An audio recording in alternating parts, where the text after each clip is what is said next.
Okay, I can't see him here, but he's there. Minister, welcome to this meeting of the Foreign Affairs Committee in the European Parliament. I understand you're connected from Senegal. Can you hear me? Yes, I can hear you. Okay, Mr. so President. welcome. Minister, we met in Ankara in February when a delegation of this committee visited your country. The situation in the Eastern Mediterranean was one of the main topics of our discussion we had with you and with other representatives of the Turkish government and the parliament. Unfortunately, since our visit in February, the situation has worsened dramatically since then. We have witnessed an alarming military buildup in the Eastern Mediterranean during the past few weeks, and we are all very concerned by the risk of a direct military confrontation. The position of this committee is clear. A de-escalation is urgently needed, and we support the Council's clear position of solidarity with our member states, Greece and Cyprus.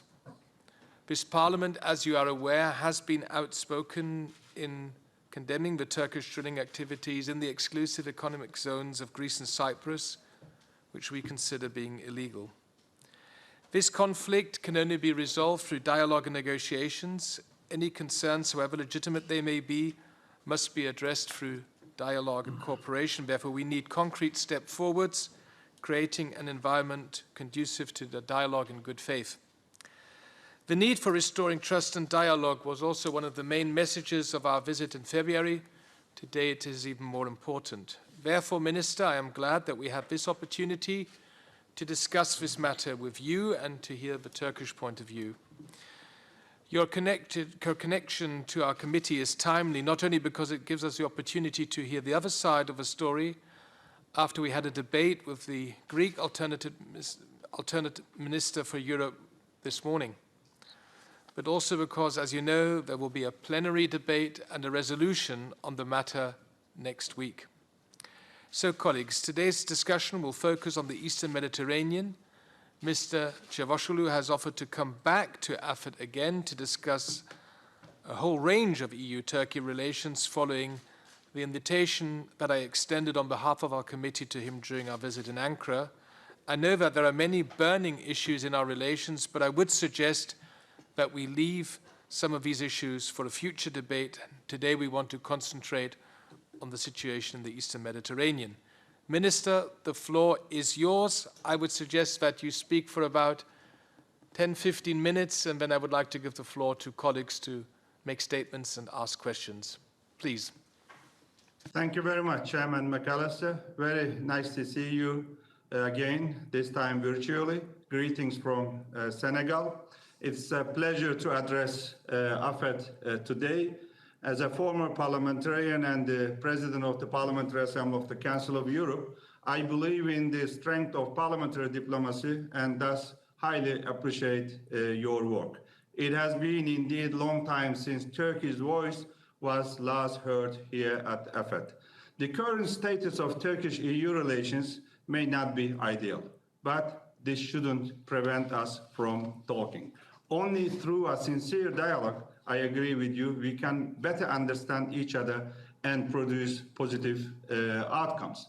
Allow me to emphasize once again that Turkey is ready for re-engagement and for de-escalation. We keep our resolve to enhance our relations with the European Union with a constructive spirit and in line with our accession perspectives. We believe that a new political environment of cooperation, mutual interest, and dialogue can prevail in our relations. You listened to a Greek alternate minister, who is also my personal friend, this morning. Now let me tell you the other side of the story about Eastern Mediterranean. Turkey's policy towards East Med has two dimensions. The first dimension is related to the maritime boundary delimitation in East Med. According to the international law, coastal states should enter into negotiations in order to reach an agreement on maritime boundaries. This should be based on the principle of equity. In line with that, Turkey has always been ready to enter into negotiations with all coastal states in Eastern Mediterranean, especially with Greece. The second dimension of Turkey's East Med policy concerns the protection of the rights of the Turkish Cypriots over the offshore resources. The Turkish Cypriot, as the co-owners of the island, have equal rights along with the Greek Cypriots over the offshore resources. This is also an established principle agreed by the decades-long UN process. Current tensions in East Med are caused by unilateral actions by Greece and Greek Cypriots violating the rights of Turkey and Turkish Cypriots. In 2003, Greek Cypriots concluded a delimitation agreement with Egypt despite our objectives. And this agreement violates both Turkey's continental shelf and Turkish Cypriots' equal rights on the island. In 2007, Greek Cypriots signed another delimitation agreement with Lebanon, disregarding the rights of the Turkish Cypriots. In 2006 and 2007, Greek Cypriots drew offshore blocks, licensed international oil companies, and conducted seismic survey activities. In 2010, Greek Cypriots signed a further delimitation agreement with Israel against disregarding our rights, as well as the rights of Lebanon. In 2011, Greek Cyprus started its first drilling activities. And in 2004, Greece announced international licensing areas in neighboring Libya, violating Libyan rights. Greeks and Greek Cypriots tries to form alliances against Turkey, isolating us and Turkish Cypriots. They established different multilateral formats with Egypt, Lebanon, Israel, France, Palestine, and even non-Mediterranean states like the UAE. In 2020, they pioneered East Med Gas Forum, excluding longest coastal state in the region. I mean, my country, Turkey. With a historic mistake, Greek Cypriots became member of the European Union in 2004, despite rejecting our UN broker deal, Annan plan. Since then, Greece and Greek Cypriots have continuously abused EU to impose their maximalist claims and poison strategic ties between Turkey and the European Union. Greece has tried to impose its maximalist maritime claims by advocating the so-called Sevilla map.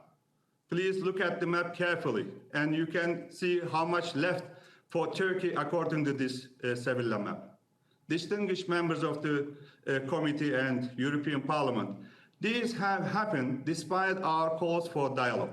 In 2011, and then again in 2012, Turkish Cypriots offered an equitable revenue sharing arrangement as supported by the United Nations. Both were rejected by Greek Cypriots.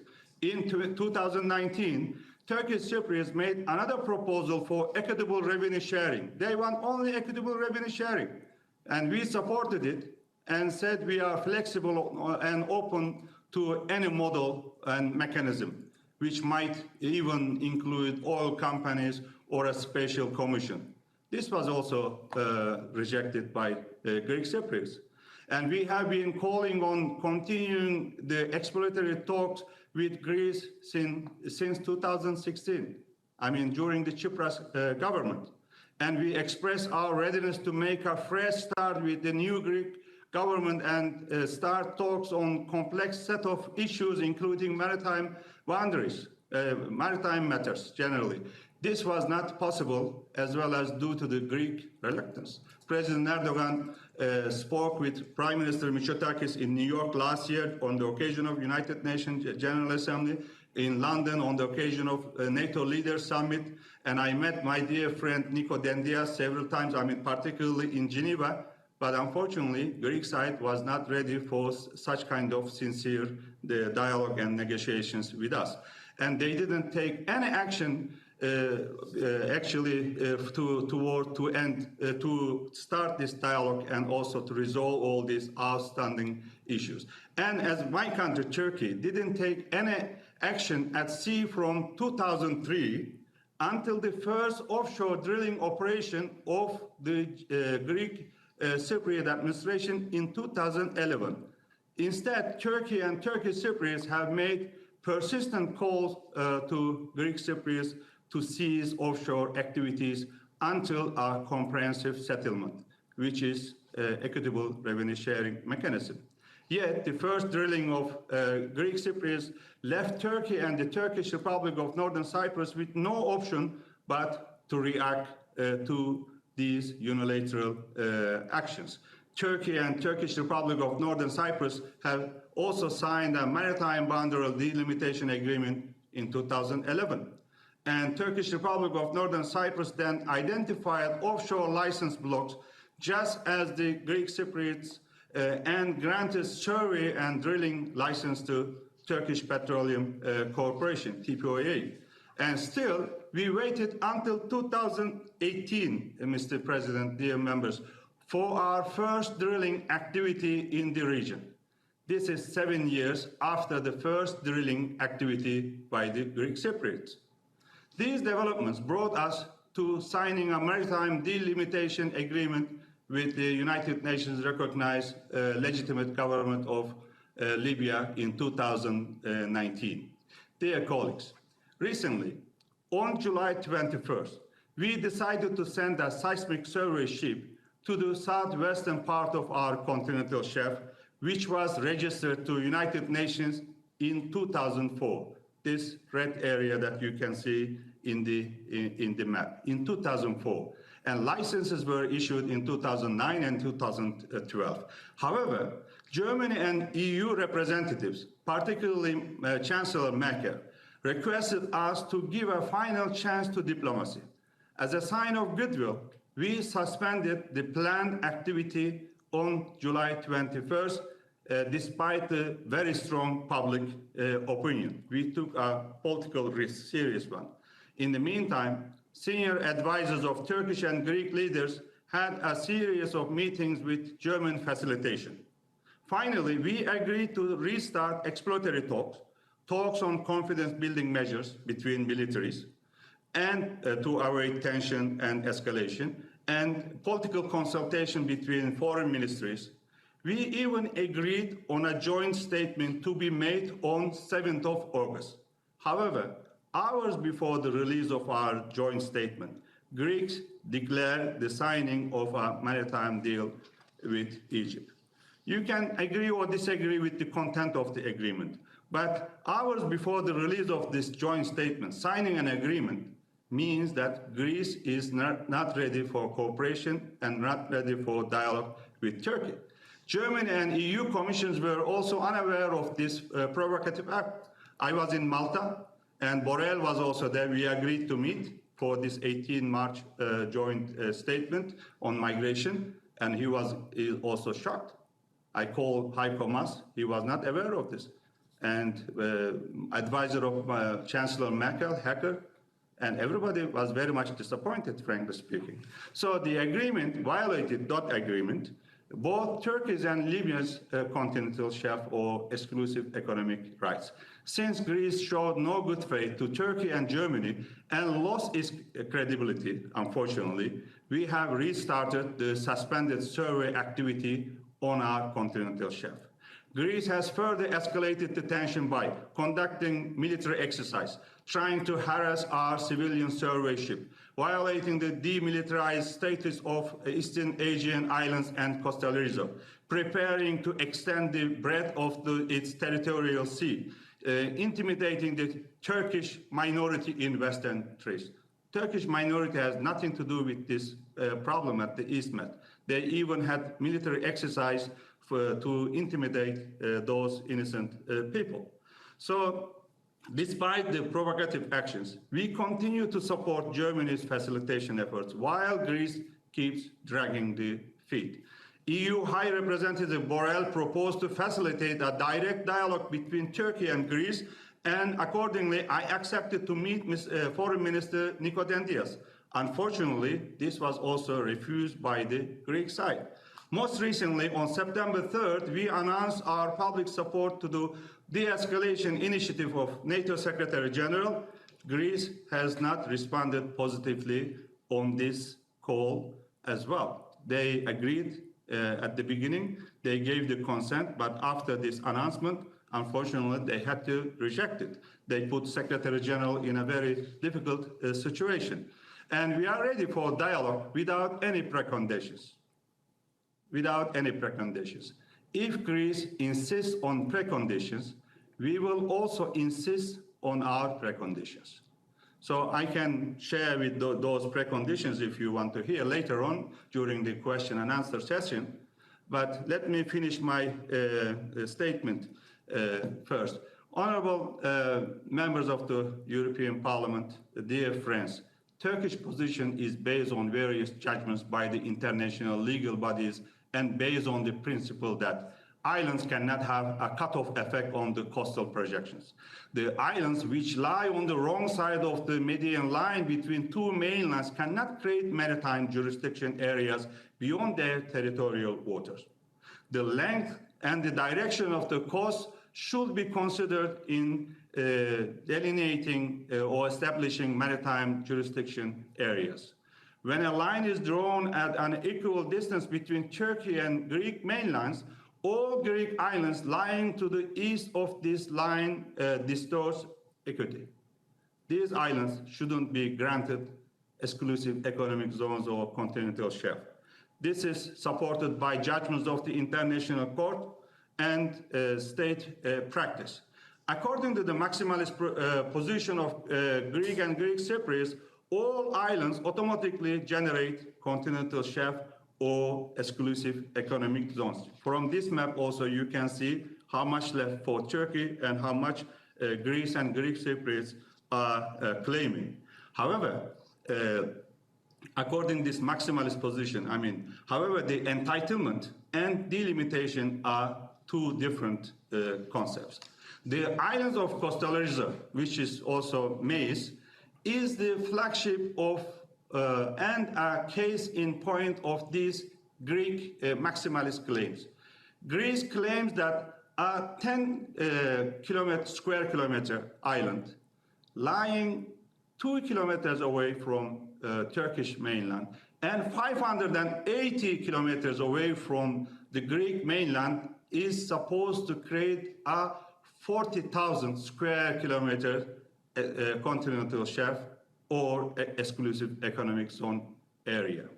Dear colleagues, except for Turkey, EU has always remained neutral on maritime disputes on Spain and Morocco, Romania, Ukraine, Slovenia, Croatia disputes, for instance.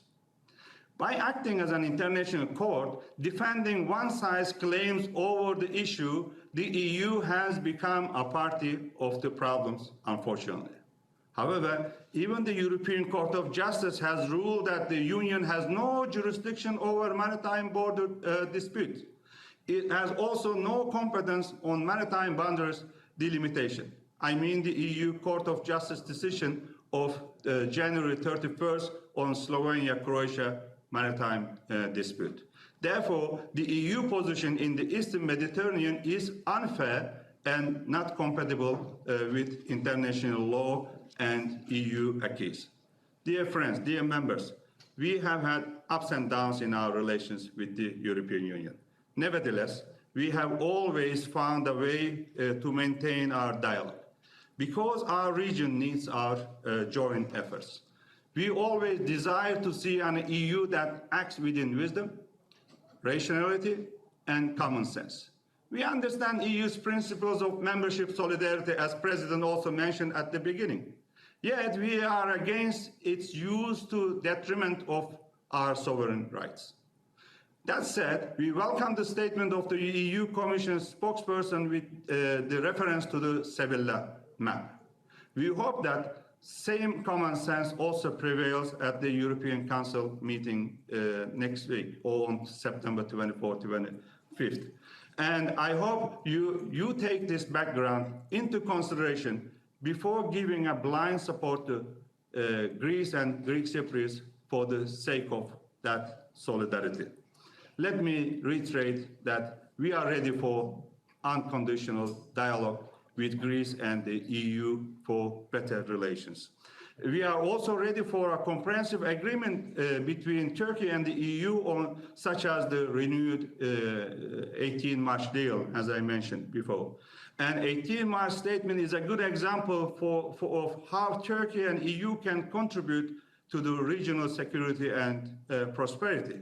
Our cooperation will make difference on various critical areas, including migration, fight against terrorism, trade, and energy. And hydrocarbon resources in the East Med can serve as a basis for such cooperation. And as Turkey, we are ready for it. Thank you very much. Now looking